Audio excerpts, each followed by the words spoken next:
Assalamualaikum warahmatullahi wabarakatuh.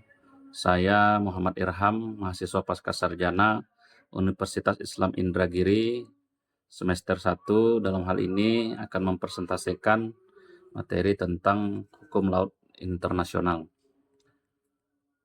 Laut adalah bagian penting dari lingkungan hidup, khususnya bagi Indonesia sebagai negara kepulauan dengan kekayaan ekosistem hayati, hewani, dan mineral. Laut berperan sebagai sumber makanan, transportasi, perdagangan, wisata, serta pembatas sekaligus pemersatu antar bangsa. Namun, eksploitasi sumber daya laut termasuk pencemaran mengancam keberlanjutan laut itu sendiri. Untuk menjaga ekosistem laut diperlukan pelestarian berbasis hukum. Indonesia telah meratifikasi UNCLOS 1982 sejak 1985 yang memberikan pedoman perlindungan ekosistem laut termasuk aturan pencemaran, pelestarian, tanggung jawab, dan kerjasama internasional. Implementasi di tingkat nasional diwujudkan melalui berbagai regulasi, seperti Undang-Undang Nomor 6 Tahun 1995 Perairan Indonesia dan Undang-Undang Nomor 31 Tahun 2004 tentang Perikanan. Sumber hukum laut internasional. Laut adalah wilayah teritorial penting yang memberikan manfaat besar bagi kehidupan manusia, termasuk ekosistem hayati, ekonomi, dan budaya. Untuk melestarikan ekosistem laut diperlukan perlindungan berbasis hukum, baik nasional maupun internasional. UNCLOS 1982 menjadi dasar hukum internasional yang mengatur pelestarian, pemanfaatan, adil, dan perlindungan keanekaragaman hayati laut secara komprehensif. Indonesia juga aktif dalam kerjasama internasional serta seperti Manado Ocean Declaration dan MOU dengan Australia. Kerjasama ini memungkinkan transfer teknologi, dana, bantuan dari negara maju ke negara berkembang untuk mengatasi pencemaran. Hal ini bertujuan untuk menjaga ekosistem laut seperti aset penting yang mendukung kesejahteraan masyarakat pesisir dan kelangsungan hidup manusia. UNCLOS mendefinisikan berbagai wilayah laut seperti laut lepas dan the area, dasar laut di luar yurisdiksi nasional. Laut lepas bersifat terbuka bagi semua negara dengan 6 kebebasan seperti navigasi dan penelitian ilmiah yang diatur sesuai hukum internasional.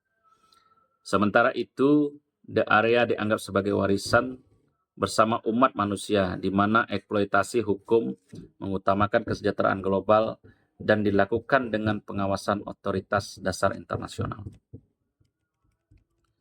Konferensi Hukum Laut tahun 1998 di Jenewa menghasilkan 4 konvensi penting, termasuk pengaturan tentang laut lepas dan zona tambahan. UNCLOS kemudian mengintegrasikan semua aturan ini dalam kerangka yang terpadu. Prinsip saling menghormati dan kerjasama menjadi inti pelaksanaannya. Perlindungan dan pelestarian lingkungan laut dalam UNCLOS 1982. UNCLOS 1982 menetapkan prinsip perlindungan dan pelestarian lingkungan laut melalui berbagai ketentuan hukum internasional. Upaya ini bertujuan untuk menjaga ekosistem laut, termasuk the area, agar tetap lestari dan dimanfaatkan secara efektif dan terhindar dari kerusakan jangka panjang. Ketentuan penting UNCLOS 1982, 1. Pencegahan dan pengendalian pencemaran laut. Mengatur tindakan pencegahan dengan pencemaran dari berbagai sumber seperti zat beracun, aktivitas eksploitasi, dan instalasi laut. B. Diatur dalam pasal 194 sampai 196 UNCLOS 1982 untuk mencegah dampak negatif eksploitasi. 2. Perlindungan dan pelestarian ekosistem. Setiap negara memiliki hak atas eksploitasi sumber daya laut dengan syarat menjaga kelestariannya. B. Berdasarkan pasal 197 sampai 201 UNCLOS 1982, kerjasama internasional diwajibkan untuk riset, pertukaran informasi, dan tanggap darurat. 3. Bantuan teknis dan dukungan.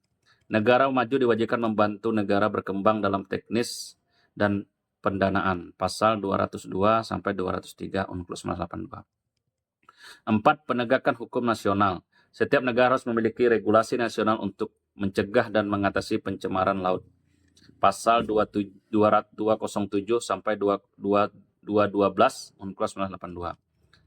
5. Tanggung jawab dan ganti rugi. Negara bertanggung jawab atas pencemaran yang terjadi termasuk penyediaan mekanisme ganti rugi sesuai pasal 235 UNCLOS 1982. 6. Klasifikasi kekebalan.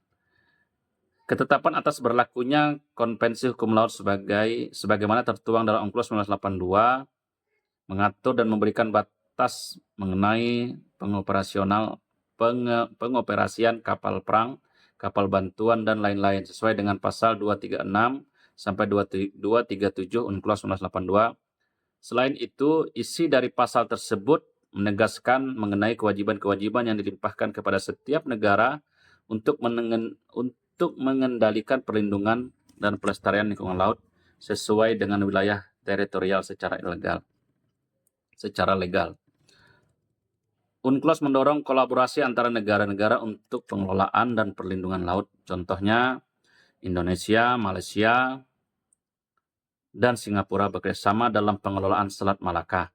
Organisasi internasional juga berperan penting dalam penelitian atau riset dan penanggulangan pencemaran, memastikan efisiensi dan penyelesaian sengketa. Implementasi hukum internasional yang dilakukan oleh pemerintah Indonesia dalam menjaga ekosistem laut. Pemerintah Indonesia mengimplementasikan hukum internasional, khususnya UNCLOS 1982 melalui berbagai regulasi nasional dan kerjasama internasional untuk melindungi ekosistem laut. Perlindungan pencemaran lingkungan laut. Undang-Undang Nomor 32 Tahun 2009 tentang perlindungan dan pengelolaan lingkungan hidup melarang pencemaran laut dan memberikan sanksi atas pelanggarannya. Sejalan dengan pasal 235 UNCLOS tahun 1982. Undang-Undang Nomor 1 tahun 1973 dan Undang-Undang Nomor 5 tahun 1983 menetapkan tanggung jawab pencegahan dan penanggulangan pencemaran wilayah laut Indonesia. Peraturan Pemerintah Nomor 19 tahun 1999 mengatur penanggulangan pencemaran laut dan pemulihan lingkungan. Meskipun perlu penyesuaian lebih lanjut dengan UNCLOS 1982. 2. Perlindungan pengelolaan sumber daya alam hayati. Undang-Undang Nomor 31 Tahun 2004 dan revisi Undang-Undang Nomor 45 Tahun 2009 mengatur pelestarian perikanan, larangan penggunaan zat berbahaya seperti pengelolaan perikanan di dan laut lepas. Undang-Undang Nomor 5 Tahun 1990 mendukung konservasi keanekaragaman hayati laut. 3. Kerjasama internasional. Indonesia aktif menjalin kerjasama internasional untuk perlindungan lingkungan laut, antara lain Manado Ocean Declaration tahun 2009 tentang komitmen melindungi wilayah laut dan pengelolaan ekosistem. MOU dengan Australia tahun 1996, respons bersama terhadap pencemaran minyak di laut. MOU Sulawesi Sea Oil Spill Response Network Plan 1981 tentang kerjasama Indonesia, Malaysia, Filipina dalam menangani tumpahan minyak. OSRAP rencana tanggapan terhadap pencemaran minyak di negara-negara ASEAN. Manfaat kerjasama internasional. Kerjasama ini memungkinkan transfer teknologi, dana, bantuan teknis dari negara maju ke negara berkembang. Membantu Indonesia dalam pelestarian ekonomi laut. Upaya ini penting untuk menjaga laut sebagai aset strategis yang mendukung kesejahteraan masyarakat pesisir. Saya rasa cukup persentase dari saya tentang materi hukum laut internasional. Atas perhatian saya ucapkan terima kasih. Wabillahi taufiq wal hidayah. Assalamualaikum warahmatullahi wabarakatuh.